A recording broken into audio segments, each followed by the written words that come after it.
countdown for blast-off. X minus 5, 4, 3, 2, X minus 1, fire.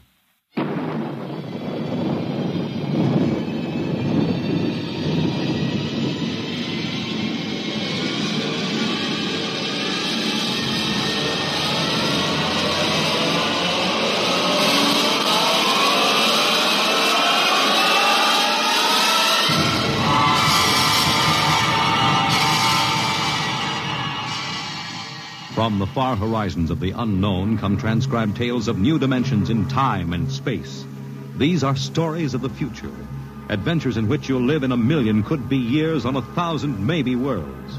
The National Broadcasting Company, in cooperation with Street and Smith, publishers of astounding science fiction, presents X minus one.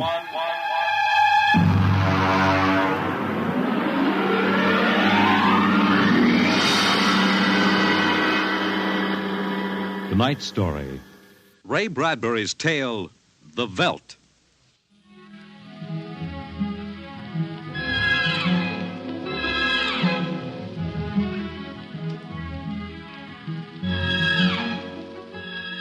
This is the office of Dr. David McLean, resident psychiatrist of the new Chicago Institute of Human Engineering. All right, Miss Carver, will you take this, please? To Charles S. Haworth, senior psychiatrist, New Chicago Institute of Human Engineering. The following constitutes my report on the case of George and Lydia Abbott, which we discussed by telephone. Subject George relates onset of symptoms to the purchase of a $60,000 soundproofed Happy Life home. Under narcosynthesis during initial interviews, subject described the experience in the following manner. Miss Carver, would you play back the sonic record of the initial interview? We'd always wanted one, and then we could afford it, so... Go on, Mr. Abbott. Tell me about the home. The home. Well, it was supposed to do everything the agent told us. And it did, I guess. It clothed us, fed us, and rocked us to sleep, played and sang, and it was good to us. Very good, sure. Tell me about the nursery. The nursery. The nursery, ah. It was completely automatic? Completely automatic. There were crystalline walls that wavered from 2 to 3 dimensions. There were pseudo-textured floors that shifted from brick to dirt to waving grass. The nursery was the best, but then we wanted the best for the children. Doctor, I must be crazy. We have no children. What about Peter and Wendy? They're your children. Oh, no. We have no children, Doctor. We have no children. All right, Miss Carver. To continue. After 3 sessions, the subject was able to recall and accept the idea that he had 2 children. He described the first day. All right, Peter and Wendy. This is your nursery. What's so special about a nursery, Dad? Plenty. Just go in and see. Do we have to? You'll be surprised. Gee. Go ahead. I'm scared. I'm not. Hey, it's nice in here. It is? Come on in, Wendy. Boy, look at the pictures on the walls. They're real. They're almost real. You can change them any way you like, just by thinking about it. Go on in, dear. Well, all right, Mommy. Hey, Wendy, look what I can do with the pictures. That's the White Rabbit from Alice in Wonderland. Sure. I just thought about it, and there it was. Let me try. Peter, let me try. Well, go ahead. Just think. How about Wizard in Oz? I want to see Wizard in Oz. Well, dear, there we are. Oh, they like it, don't they? Why shouldn't they? All I have to do is think, and they've got whatever they want in 3 dimensions. Color, sound, and smell. Oh, it's nice that we can give them all the advantages. Sure. What else are we working for, huh? Well, what do you want to do this evening? Well, the Petersons asked us over for bridge, but if you... We don't have to worry about the kids. They'll be all right in the nursery. Come on, Lydia. We deserve a night out.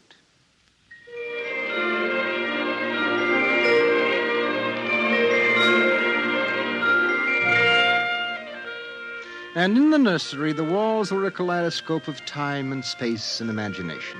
The green forest of Sherwood and the quiet forms of Robin and his merry men gave way to the roll of the high seas and the smell of salt in the air as Sir Henry Morgan sailed into the harbor at Jamaica.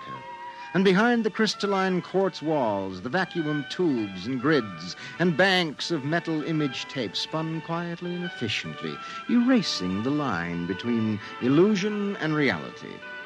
Of course, the electric bill from Consolidated Utilities was tremendous, but it was worth it. The happy life home breathed contentedly as life proceeded with soft automaticity as guaranteed in the brochure and bill of sale. George. George, I wish you'd look at the nursery. What's wrong with it? I don't know. I was in the nursery last week. It's perfectly all right. It's different now. What do you mean, different? I want you to come and see. Are the kids there? No. Madge Allen took them to a show along with her kids. That's why I want you to look at it now, before they get back. Oh, all right. What you expect me to do, I don't know. I'm no mechanic. This isn't a question of a leaky faucet, George. All right, dear. I'm coming.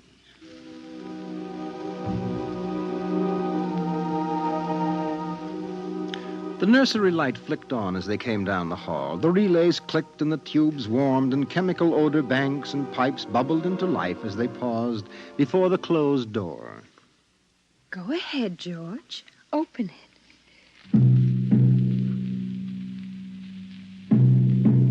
On all sides, in 3 dimensions, stretched the hot, tired landscapes of an African veldt reproduced to the last stick and pebble and bit of straw. The ceiling above them became a sky with a hot yellow sun. A wind blew in from the baked veldtland. The hot straw smell of lion grass. The cool green smell of the hidden waterhole. The great rusty smell of animals. The howl of the jackal in the distance. And the papery rustling of the great vultures that wheeled and circled under the yellow burning sun. Let's get out of this sun. It's a little too real. Oh, George, you promised you'd look around. Well, I don't see anything. Wait a minute. There are the vultures. Filthy creatures. There are the lions. Far over that way. Yes, I see them. Oh, they're on their way to the waterhole. They've just eaten. It's some animal. A zebra or a baby giraffe, maybe. Can you see it? Are you sure? It's a little late to be sure. Nothing over there but clean bone and the vultures swooping down for what's left. Did you hear that scream? What scream? About a moment ago. Sorry, no. Oh, here come the lions.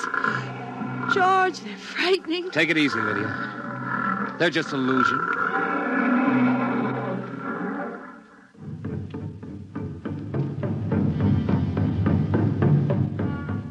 The lions were 15 feet away. So real, so startlingly real, you could feel the prickling fur on your hand, and your mouth was stuffed with the dusty upholstery smell of their heated pelts. And the yellow of them was in your eyes like the yellow of an exquisite tapestry. The yellows of lions and summer grass, and the sound of the matted lion lungs exhaling on the silent noontide, and the smell of meat from the panting, dripping mouth. George, I'm afraid they're so real. They're only an illusion, Lydia, that's all. Watch out! Ah! Out, quick, outside! They almost got us. Now, take it easy. Calm down. I could feel their breath. Get a hold of yourself, Lydia. They aren't real. Walls, that's all it is. Crystalloid walls. They look so real. Of course they do. But it's all dimensional color reactionary process and metal tape film behind glass screens. It's all odorophonics and sonics. Now, here, take my handkerchief. I'm afraid. Did you see? Did you feel it? It's too real. Now, Lydia. And we've got to tell Wendy and Peter not to read any more on Africa. Of course, dear. I want you to lock that place up. But you know how difficult Peter is about that. I punished him last week by locking the nursery for an afternoon, and he threw a tantrum. And Wendy, too. Well, they live for the nursery. It's got to be locked. That's all there is to it. You've been working too hard, Lydia. You need a rest. I don't know. Maybe I don't have enough to do. I have too much time to think. All I do is set the menu selector dials at the beginning of the week. But that's the whole idea. The house is automatic. I know, but couldn't we turn it off for about a week and take a vacation? You mean you want to fry eggs for me? And darn socks. I feel like I don't belong here. The house is wife and mother and maid. How can I compete with the African Veldts? George, those lions can't get out of there, can they? Of course not, dear. Now, don't think about it anymore.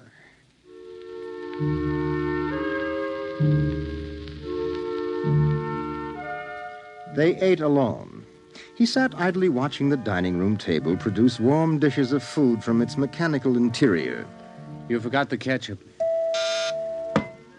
That's better. It wouldn't hurt to lock the children out of the nursery for a while. It was clear that they had been spending too much time in Africa. That sun, he could feel it on his neck still, like a hot paw. And the lions, and the smell of blood. Remarkable how the nursery caught the telepathic emanations of the children's minds and created a life to fulfill their desires. The children thought zebras, and there were zebras. Sun, sun. Giraffes, giraffes.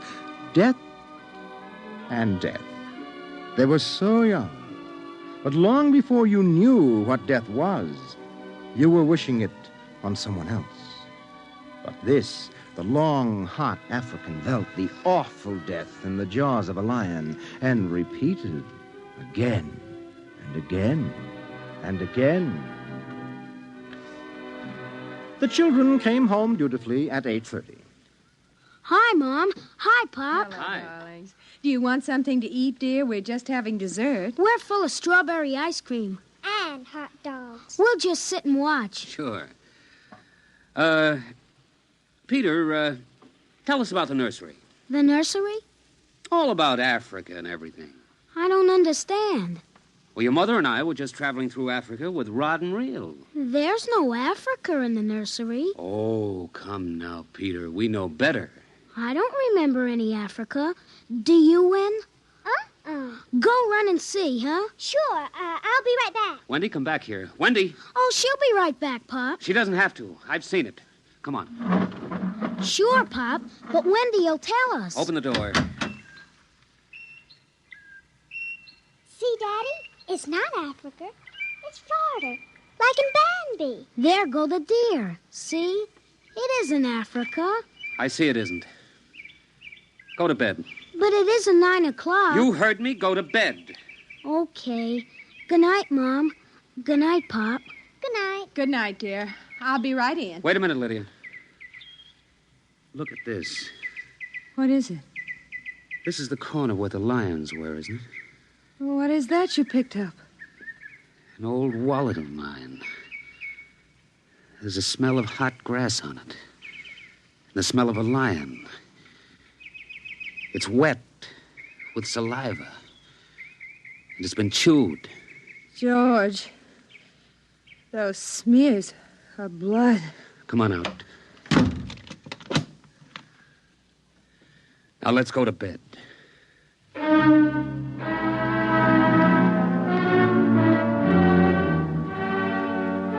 But in the middle of the night, he was still awake, and he knew his wife was awake. George, how did your wallet get in the nursery? I don't know. Wendy must have changed the walls from the African veldt. I'm going to keep it locked. Maybe it isn't good for the children. My father used to say children are like carpets. They should be stepped on occasionally. We've never lifted a hand. They're spoiled and we're spoiled. I think I'll have Dr. McLean come tomorrow morning and have a look at Africa. But it isn't Africa now. It's Florida and Bambi. I have a feeling it'll be Africa again before then.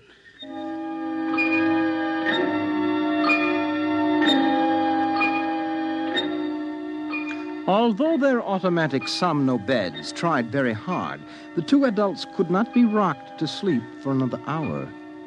A smell of cats was in the night air. And in the morning, the stove cooked French toast, and the dining room table poured the syrup and melted butter. Pop, Yes? you aren't going to lock up the nursery for good, are you? That all depends. On what? On you and your sister. We feel you should have some variety, dear. I wouldn't want the nursery locked up ever. Well, as a matter of fact, we're thinking of turning the whole house off for about a month. Sort of camping out. Be fun for a change. Now, don't you think so, Wendy? No, it'd be awful. I don't want to do anything but look and listen and smell. What else is there to do? Oh, all right. Go play in Africa. Are you going to shut off the house soon? We're considering it. I don't think you better consider it any more, Pop. I won't have any threats from you, son. Okay, Pop. Come on, Wendy. Let's get back.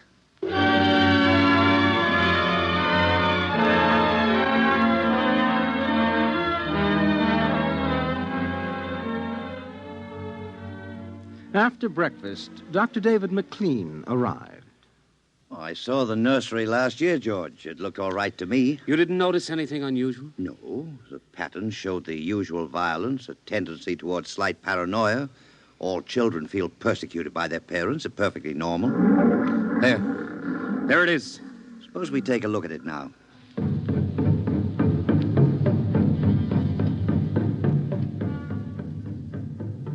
They entered without knocking and sent the children out. The screams had faded and the lions were feeding quietly under the trees. I wish I could see what they're eating. How long has this been going on? A little over a month. Certainly doesn't feel good. I don't want feelings. I want facts. George, a psychologist never saw a fact in his life. He knows about feelings. And this doesn't feel good. Now, my advice to you is to have the whole room torn down and your children brought to me every day for the next year for treatment. Is it that bad? I'm afraid so. You know, that's why the nursery was developed originally, to let us examine the patterns left on the wall by a child's mind. But what is it? What's wrong with Peter and Wendy? Well, it's hard to say. I haven't punished them more than average. Oh, I took away a few gadgets. Last week, I locked the nursery to show I meant business. You've let this room replace you and your wife in your children's affections. This room is their real father and mother, and now you come along and want to shut it. Well, you can feel the hatred coming out of that sky. George, turn everything off. The nursery, the automatic kitchen, the whole automatic house. Start now. But won't the shock be too much for the children? I don't want them going any deeper. Let's get out of here. I never like these rooms. They get me nervous. Those lions look real, don't they? I don't suppose there's any way... What? That they could become real. Not that I know. Some flaw in the machinery, tampering? No. I don't imagine the room will like being turned off. Nothing ever likes to die, even a room. I wonder if it hates me for turning it off. Paranoia is thick today. Well, hello. Is this your scarf? It's stained. Brown. Blood. That's Lydia's. Come on, the main fuse box is out here. All right, go ahead. Pull the switch.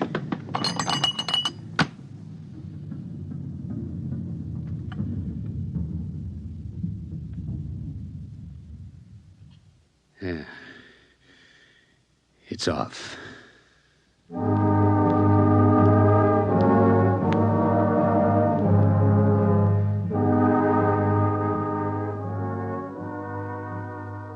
The two children were in hysterics. They screamed and kicked and threw things. They yelled and sobbed and swore and jumped on the furniture, weeping. It's off and it stays off. The whole house dies as of now. He marched around the house, cutting switches and pulling fuses. Don't let them do it. Don't let Pop kill everything. I hate you. I hate you. Insults won't get you anywhere. I wish you were dead. We were for a long while. Now we're going to start really living. Instead of being handled and massaged, we're going to live. Once more, Daddy. Just once more. One more minute of the nursery, that's all. Just one more minute. Oh, George, it can't hurt, really. Oh, all right. Only shut up. 1 minute, and that's the end. Forever. Gee, thanks, Pop. Thanks. And then we're going on a vacation. Dr. McLean is coming in half an hour to help us out. Lydia, turn on the nursery for just a minute. Oh, boy. Come on, Wendy. Come on. Thanks, Daddy. Thanks a lot. Just 1 minute, remember? Now, where'd I put those suitcases? Lydia! Don't shout, George. I'm right here. Did you leave them alone in the nursery? Well, I've got to get ready, George. Well, I guess we'd better get them out of there before they get involved with those beasts again. Pop! Pop, come here! Daddy! Mommy! Come on, quick. Wendy! Peter! What's the matter? Hurry up. Open the nursery. Wendy! Peter! They aren't anywhere. Wendy? Peter? Peter! The door. Open the door. They've locked it from the outside. Peter! Peter! Wendy! Peter! Open the door, dear! Let us out, Peter! Open the door. It's time to go. Open the door! George! The lions! Peter, do you hear me? Open this door! They're all around us, George! Son! Son, do you hear me?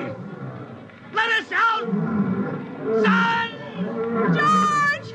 Look out! The lions! They're coming!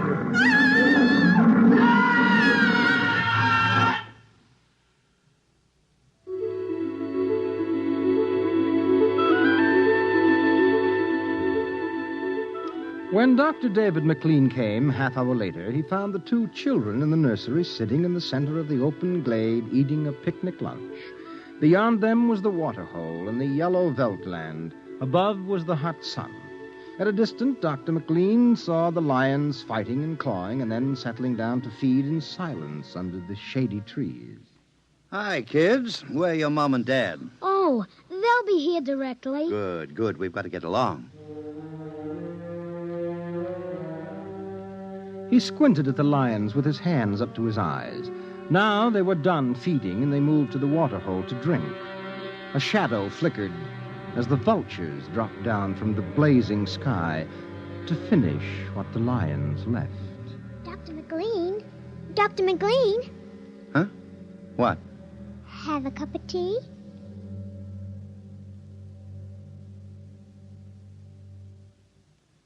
Which concludes my report to date. There were no lions, of course. Not in a physical sense. Lydia and George were devoured, however, almost as surely as if there had been lions. Their personalities were devoured by the mechanistic marvels which had usurped their role as parents. All four members of the family are under intensive therapy now and are doing as well as can be expected. Send that by telerope, Miss Carver. Oh, and would you ask George Abbott to step inside? I'm ready for him now. You have just heard X Minus One, presented by the National Broadcasting Company in cooperation with Street and Smith, publishers of astounding science fiction. Tonight, by transcription, X Minus One has brought you The Veldt, written by Ray Bradbury and adapted for radio by Ernest Kenoy. Featured in the cast were Mary Patton, Bill Quinn, David Pfeffer, Beverly Lunsford, Charles Penman, and John Larkin. Your announcer, Fred Collin. X Minus One was directed by Dan Sutter and is an NBC Radio Network production.